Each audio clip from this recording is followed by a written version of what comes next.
Les doy la bienvenida a Patriotas, el periódico de la Cuarta Transformación, un espacio de conversación con las personas que están trazando el futuro del país. En esta ocasión nos encontramos en Nuevo León con Tatiana Cloutier Carrillo. ¿Cómo estás? Bienvenida. Al contrario, bien contenta de estar aquí contigo en Patriotas. Pocas figuras de la política mexicana han transitado tantos espacios de representación y debate público como tú. Hoy estás en un nuevo momento de tu trayectoria política al inscribirte como aspirante a la coordinación estatal en la defensa de la transformación y soberanía nacional de Nuevo León.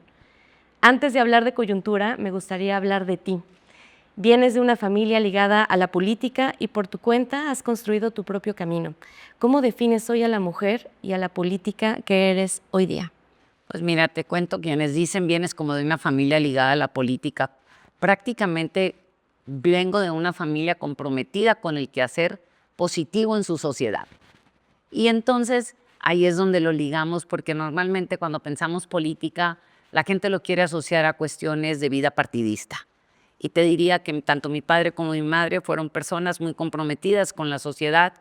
Y luego mi padre da un paso a la política partidista en el 83, creo, 84.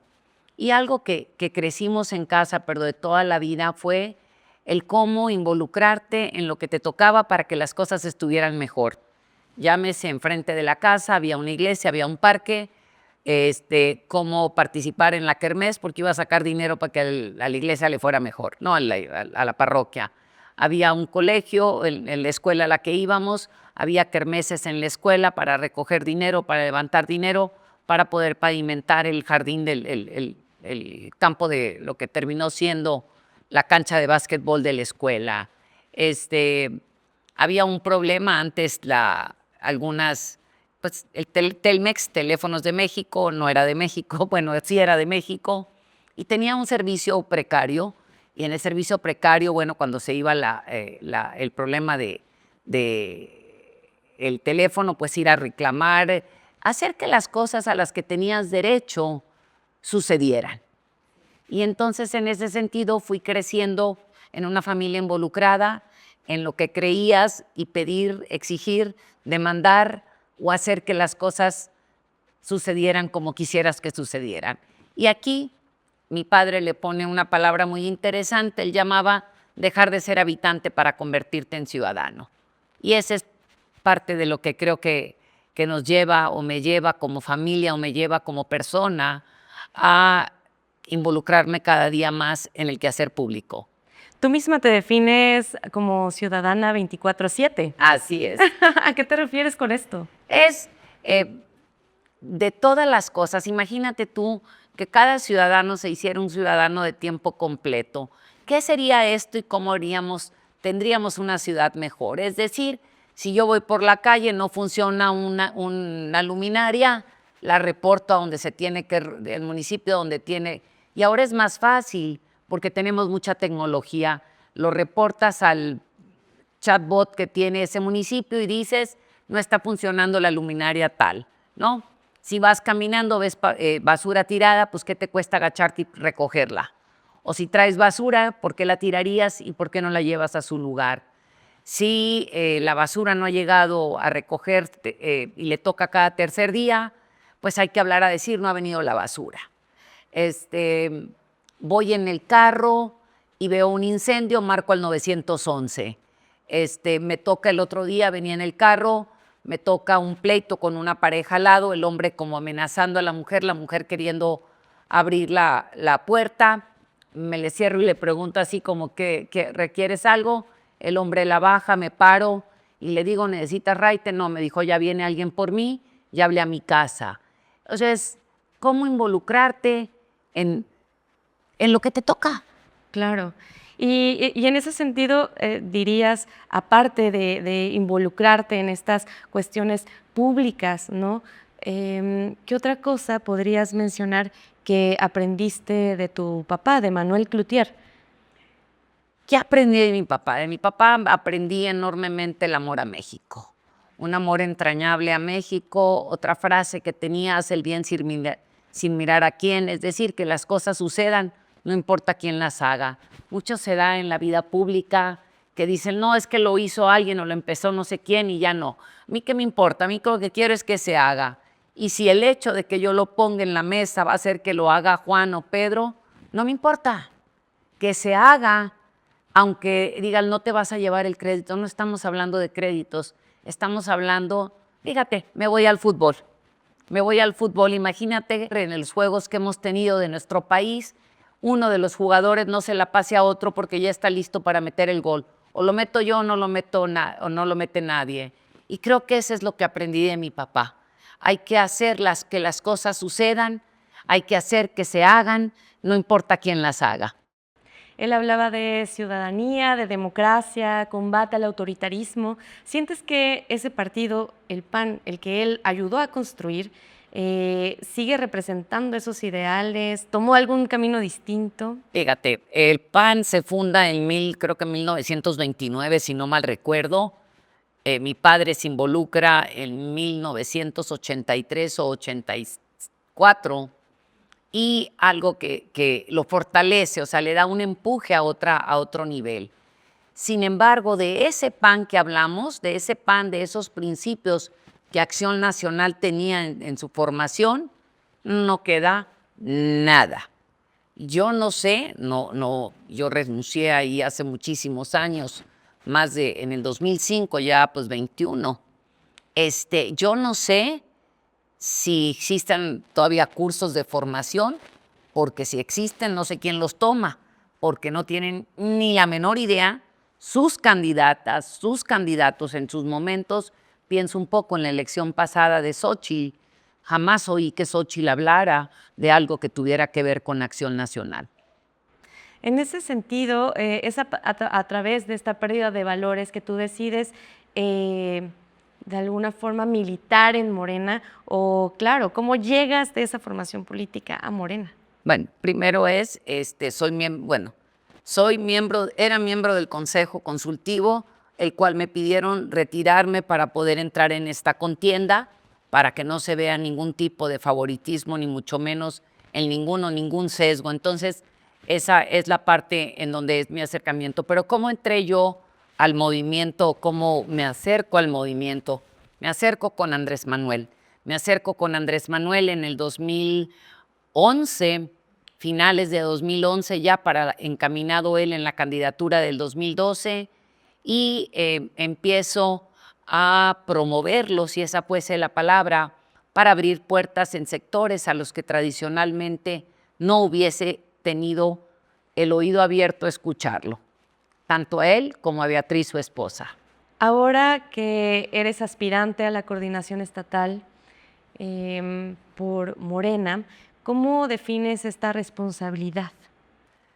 No, primero que nada, digo, es un paso muy importante porque significa la antesala a poder enarbolar un proceso que llevaría a tomar las riendas del Estado.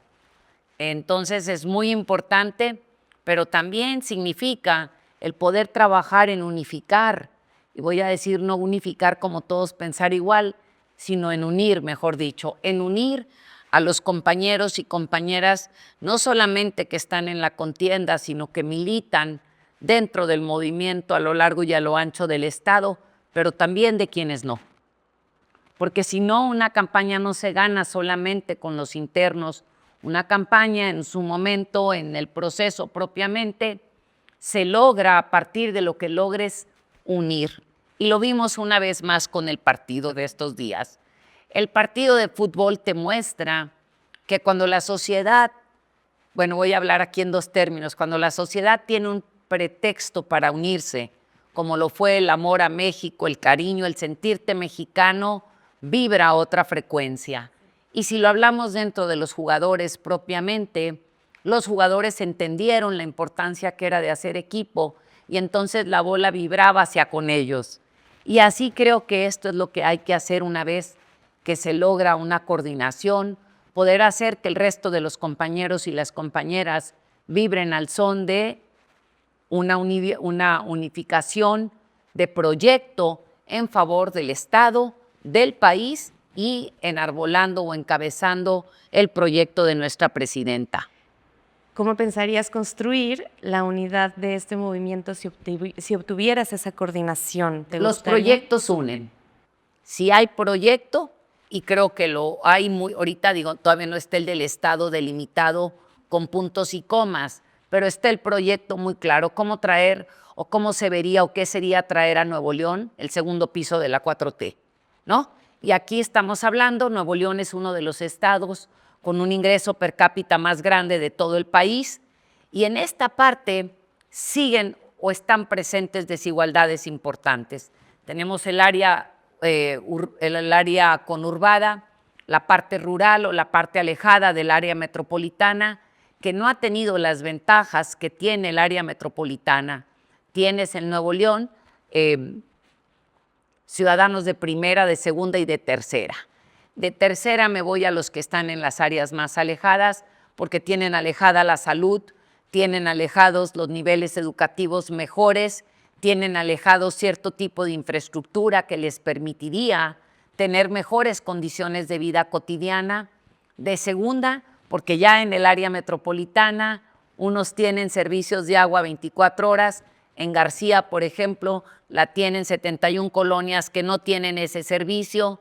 Tenemos, por ejemplo, ciudadanos que si vas a las escuelas estatales o donde tienen el servicio estatal, te dan apoyo para el transporte. Si vas a las que tienen el apoyo federal, no te dan apoyo para el transporte. Entonces hay ciudadanos de primera, de segunda y de tercera.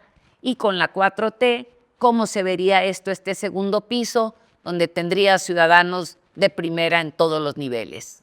Profundizando un poco en las necesidades de la población, porque sé que has estado recorriendo algunas zonas de Nuevo León, ¿qué otros aspectos consideras que son importantes? Voy a hablar de los principales y luego claro que cada región tiene las necesidades especiales. En Cerralbo te dicen necesitamos trabajo y necesitamos vivienda digna porque no tenemos oportunidades de vivienda. Tenemos, por ejemplo, en Sabinas, necesitamos una ambulancia, caray, para que nos lleve a la ciudad cuando se requiere o cuando alguien se accidenta, poder que te acerquen al lugar donde estás. Tenemos lugares donde te dicen necesitamos médicos o un servicio médico de mejor nivel con un cuadro de medicamentos básicos presentes. Tenemos Bustamante, en Bustamante que te dicen, aquí es un pueblo o un municipio que la gente sale mucho de ahí y vuelve en temporadas muy concretas. Y te dicen, aquí vienen los políticos y nunca regresan, ¿no? Y tampoco nos regresan el recurso que nos corresponde. Salinas Victoria, la gente te dice, queremos poder tener mejor manera de llegar a nuestros trabajos porque la movilidad es muy limitada. Creo que ahí podría extenderse el metro de lo que viene siendo Escobedo hacia el propio municipio y bueno, vas encontrando diferentes cosas. Claro. Yo creo que hay una parte muy indolente del actual gobernador de Samuel García, sobre todo por la expresión que tiene en sus redes sociales, ¿no? Apenas lo veíamos trasladarse en helicóptero para asistir a este torneo de fútbol. Y yo me pregunto, ¿cómo evalúas tú su gobierno? Fíjate, yo creo que hay cosas que hay que ver en el gobierno. Como todos los gobiernos tienen cosas positivas, negativas. Vamos a señalar aquí qué es lo que hace viable que la gente esté harta y quiera un cambio en el estado de Nuevo León. Y tiene que ver con este alejamiento de la realidad del propio gobernador y su esposa Mariana con respecto a lo que es el dolor ciudadano o lo que le duele a la sociedad, me refiero en términos de necesidades cotidianas. Te voy a decir, por ejemplo, algunas cosas. No teníamos agua, no había llovido, traíamos broncas antes de que el presidente Andrés Manuel y la presidenta Claudia posteriormente entraran a apoyar la resolución del problema que tenemos aquí. Cuando sale la esposa en la alberca y diciendo hola, ¿no?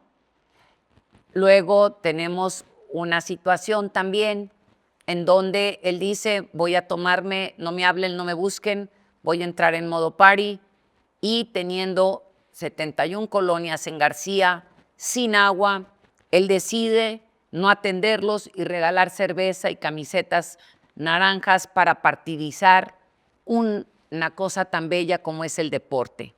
El deporte y la cultura son pegamentos de una sociedad que nos permite unirnos como gran pretexto.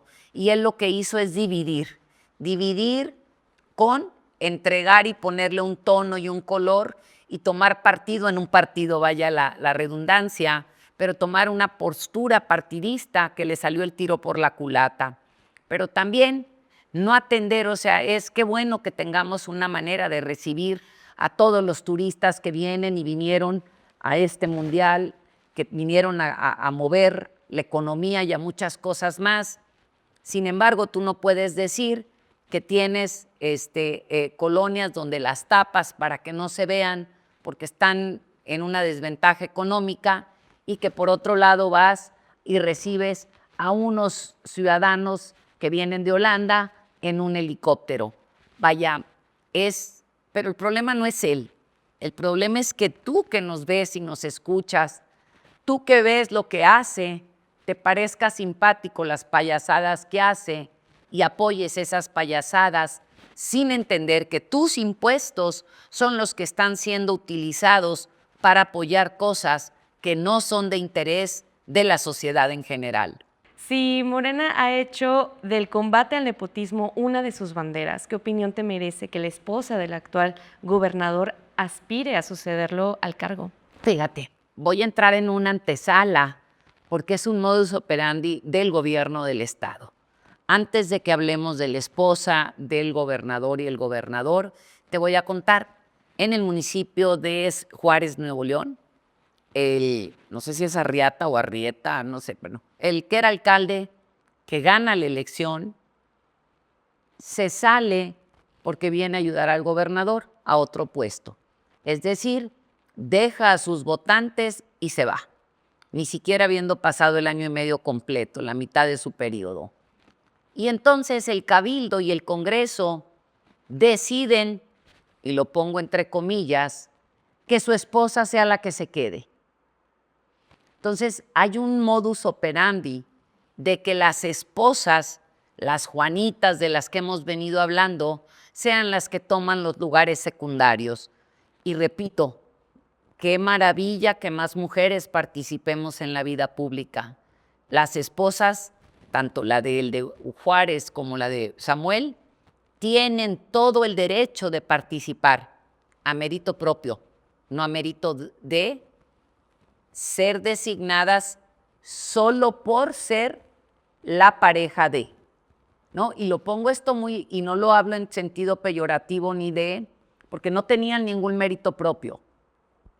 ¿Sí? Por eso lo quiero poner en esto, y esto no significa que la señora no sea la alcaldesa hoy en día, pero lo digo porque hay que diferenciar cuando todos estos rollos que entran a denunciarte, que porque la cuestión de género, porque me demandaron, esto no es una cuestión de género, es una cuestión en la que tenemos que poner los pies en la tierra y entender que el derecho lo tiene cualquier ciudadano o ciudadana de Nuevo León, más no por ser la esposa o el esposo de, que tienes el derecho a. Y ahí es donde viene la diferencia y me regreso a Mariana y a Samuel. La esposa es una influencer importante y la pregunta es si porque es influencer importante y ser la esposa del gobernador, tiene derecho a utilizar los espacios del gobernador para poder promocionar cosas, para irse promocionando ella, para irte engañando a ti, para que el día de mañana tomes decisiones equivocadas o no con respecto a quién debe sacar adelante este país, este estado o este municipio. Porque lo hizo en el proceso pasado. En el proceso pasado ella compitió para la alcaldía de Monterrey utilizando esta misma dinámica de el nepotismo. Conclusión, estoy en contra del nepotismo y estoy en contra de que utilicen el tema de género para esconder lo que en realidad termina siendo que es nepotismo. Pensando en que la transformación ha llegado a casi todos los rincones de este país, ¿cuál es tu lectura? ¿Por qué Nuevo León se ha resistido? Yo digo que no es que se ha resistido, vamos a ponerlo así, ¿no? Hay muchas cosas que pasan, tienes que tener candidatos o candidatas buenos para los puestos, tienes que vender y hacer buen trabajo de partido, tienes que entender y siempre darle, que es algo que hicimos con la doctora Claudia Sheinbaum en la campaña pasada, en el 24, con esto de las vocerías. Tienes que darle el toque local a la 4T. Y el toque local tiene que oler a cabrito, el toque local tiene que oler a machacado, tiene que saber a machacado, tienes que sentir el orégano, tienes que saber a glorias. Y si no, no entra y no embona.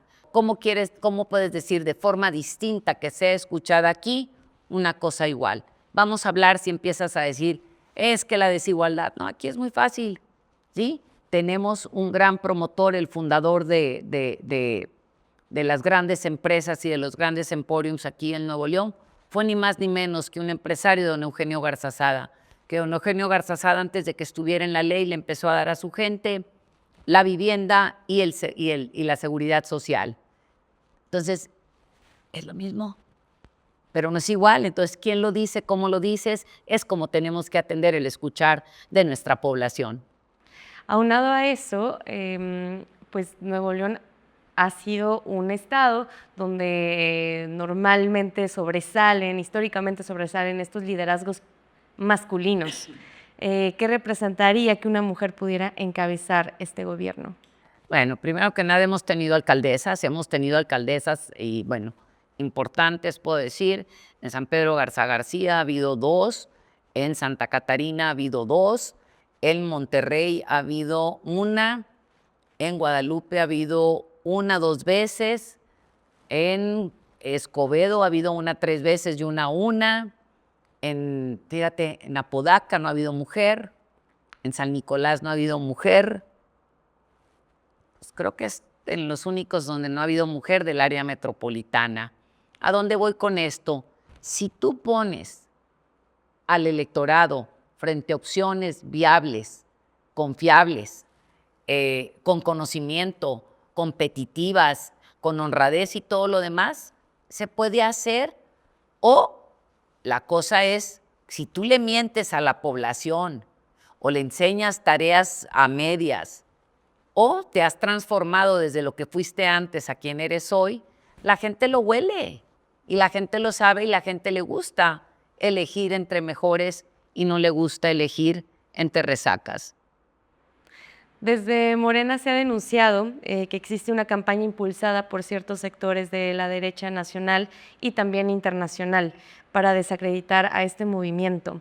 ¿Compartes este diagnóstico? Híjole, no solamente lo comparto, te cuento que esta mañana prendo el radio y que voy oyendo un anuncio de Acción Nacional denostando de una manera impresionante, que no entiendo cómo el INE lo permite, y haciendo unas declaraciones muy, muy arriesgadas con respecto al gobierno.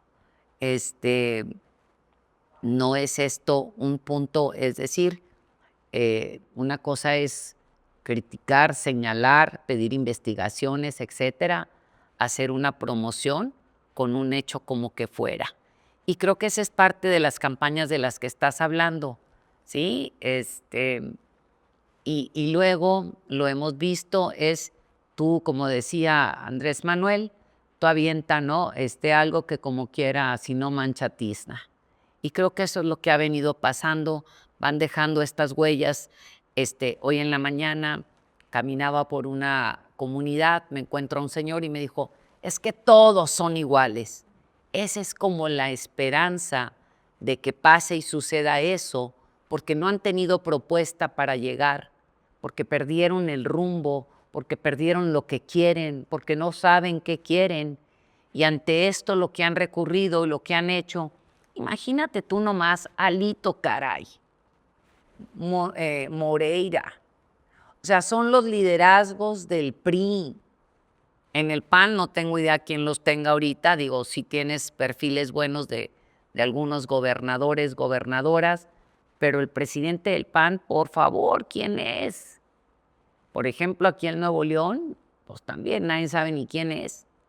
Entonces, si tú tienes liderazgos que no son líderes, sino lo que han sido son burócratas del partido, y luego el partido no tiene esencia de qué quiere, o para qué lo quiere, o para qué quiere llegar al poder, lo que terminan haciendo es irle a tocar a los americanos para venirles a decir, ven, ayúdame porque yo no puedo hacer. Y otra vez, y ahí es donde entramos, cada nación tiene la obligación, y fíjate, de decir qué tipo de gobierno tiene. Y si quieres, veme preguntando y yo te voy a buscar algo, a ver si encuentro aquí algo.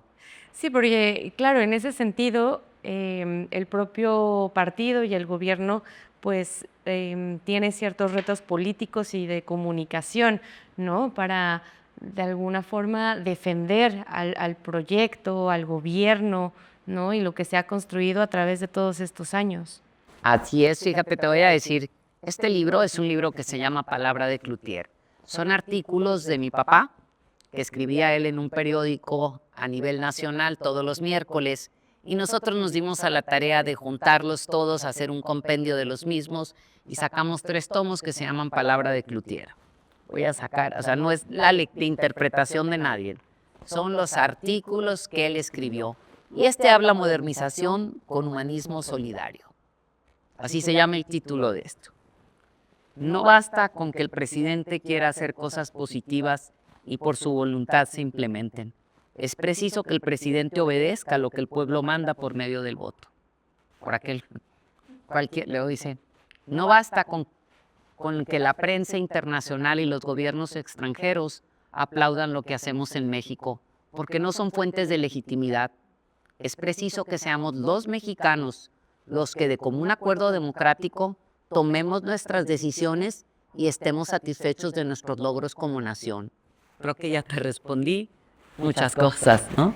Sí, y yo recuerdo que en el 2018 condujiste esta iniciativa juvenil que se llama Abre más los ojos, que de alguna forma también tenía este objetivo de que los jóvenes pudieran informarse y comunicar. ¿Crees que esa estrategia pudiera funcionar ahora? A ver, hay dos nichos de comunicación extraordinarios y naturales, ¿no? Los jóvenes porque tienen una manera de comunicarse entre sí muy importante y más con las tecnologías hoy en día. Y aquí es qué les interesa a ellos, cómo se comunican, qué les preocupa, qué les ocupa, y hay que llegar a esa parte. Y claro que hay que hacer todo un mecanismo para llegar a ellos. Y el otro es las mujeres. Las mujeres tenemos esta posibilidad de multiplicar compartiendo. ¿Por qué? Porque mucha de la vida gira alrededor de las mujeres, de la vida cotidiana, ¿no?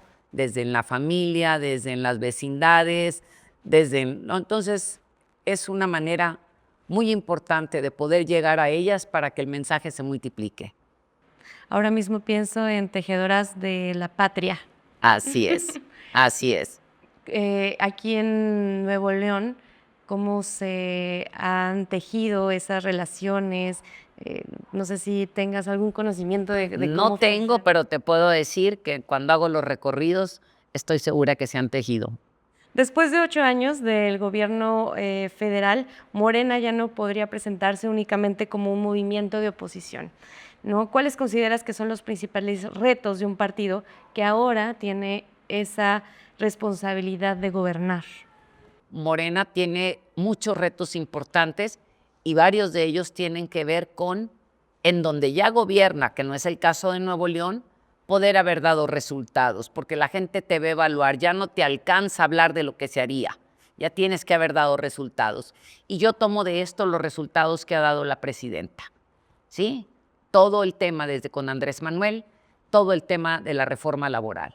La reforma laboral ha sido un sueño, híjole, también en este libro viene, en donde hablaba, sí, de la necesidad de la libertad sindical, de mejores salarios mínimos, la necesidad de meter más gente al sistema de seguridad social. Todo eso lo ha logrado la 4T.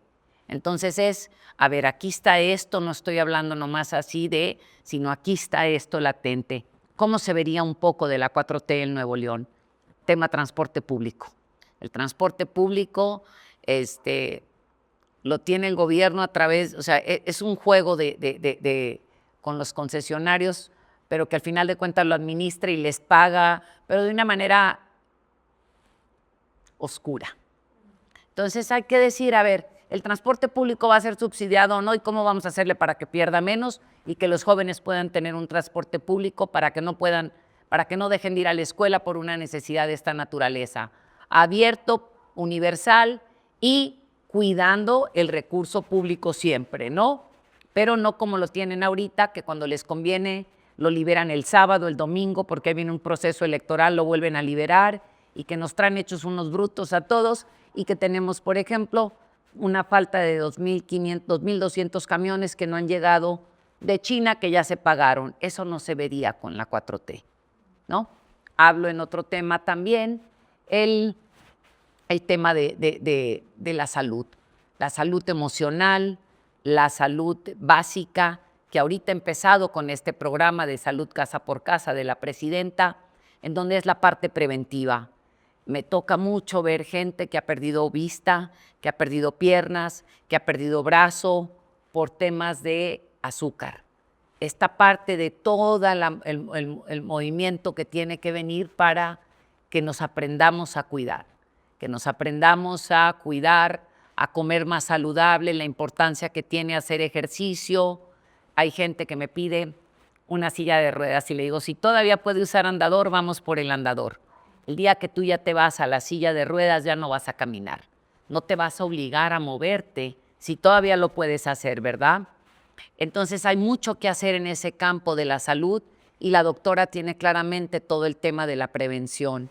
Si estamos hablando de la parte de inversión, la parte de desarrollo versus crecimiento, la doctora ha puesto en la mesa el Plan México, ¿sí? Y en el Plan México hay una ruta muy clara de hacia dónde crecer, cómo crecer y que se crezca de forma pareja y que origen no sea destino. Si yo nací en circunstancia de desventaja, no me lleve eso a terminar en esa desventaja si yo trabajo todo el tiempo. Si yo decido no trabajar suficiente, pues que me paguen como que trabajé menos tiempo, ¿no? Pero que origen no sea destino, ese es otro sello de aquí. Y otra de las cosas que decía Luis Alcalde como presidenta del partido antes de que entrara Ariana es, y lo decía para Nuevo León, la repartición del recurso a los municipios. El gobernador en estos momentos, y esto no se daría con la 4T, quiere quedarse con el recurso para administrarlo a través del control político. No se puede hacer eso. El recurso tiene que bajar a los municipios porque el municipio termina siendo el punto más cercano con la población. Y Luis Alcalde volvió a hablar de la escuela municipalista, cómo se ve un municipio gobernado por Morena, cómo se ve un municipio gobernado por la 4T, cuál sería el sello y el rostro que tiene que tener, y esa es parte de lo que estaríamos hablando. Si llegaras a coordinar estos comités de defensa de la transformación y la soberanía nacional, ¿qué puede ofrecer Tatiana Cloutier que no ofrezcan los demás candidatos? Experiencia, te puedo decir experiencia. Algunos han trabajado en diferentes niveles. Yo te digo, he trabajado en el nivel municipal, estatal, federal. Soy la única que ha sido secretaria de Estado. Soy la única que no tiene señalamientos en el mal manejo de recursos o no me han señalado el uso de recursos de forma ilícita, ¿sí? También me ha tocado, y esto es importante, el Nuevo León. Soy alguien que ha tenido la capacidad de negociar con varios países a través de la Secretaría de Economía en la que estuve. He tenido el roce internacional que no todos mis compañeros tienen o han tenido. Tengo también la gran capacidad que he tenido a lo largo del tiempo de crear puentes entre sectores de la población, es decir, hacer que la academia, el gobierno y la iniciativa privada trabajen de la mano en favor de proyectos muy concretos en beneficio de la sociedad. Conozco el Estado, sí lo conocen varios de mis compañeros, pero te digo, conozco el Estado y siempre que he estado en cualquier puesto, he regresado a la gente me reconoce, la gente me conoce, la gente me ubica, la gente sabe que estamos ahí y creo que estas son diferencias importantes para marcar un tema diferenciado con respecto a esto. También, pues he sido la misma a lo largo de mi vida pública. A lo mejor una de mis compañeras ha tenido esto mismo, los demás no. Si tú pudieras darle un mensaje a las y los habitantes de Nuevo León, ¿cuál sería? Primero que nada les digo siempre la importancia que tiene que ustedes, y aquí voy a parafrasear a Pepe Mujica. Pepe Mujica decía la gran oportunidad que tenemos normalmente cuando vienen los procesos de competencia electoral, que no es el momento, pero competencia. Decía malditos y benditos. Malditos porque nos tienden a crear conflictos entre nosotros, benditos porque nos hacen responsables de nuestro destino. Y aquí estamos en un gran momento donde podemos hacernos responsables de nuestro destino, y aquí entro a la otra. Para hacernos responsables de nuestro destino, yo siempre les digo que hay 2 letras en el abecedario que son maravillosas, la B chica y la B grande. Si te gusta lo que hacen tus políticos, tus funcionarios electos, vótalos con B chica. Si no te gustas, vótalos con B grande y mándalos a la goma. Eso es lo que yo les diría. Muchas gracias, Tatiana Cloutier, por recibirnos en tu casa. Al revés, gracias a ustedes por haberme dado la gran oportunidad de acercarnos a la gente desde un espacio distinto. Nos vemos a la próxima en otra emisión de Patriotas, el periódico de la Cuarta Transformación.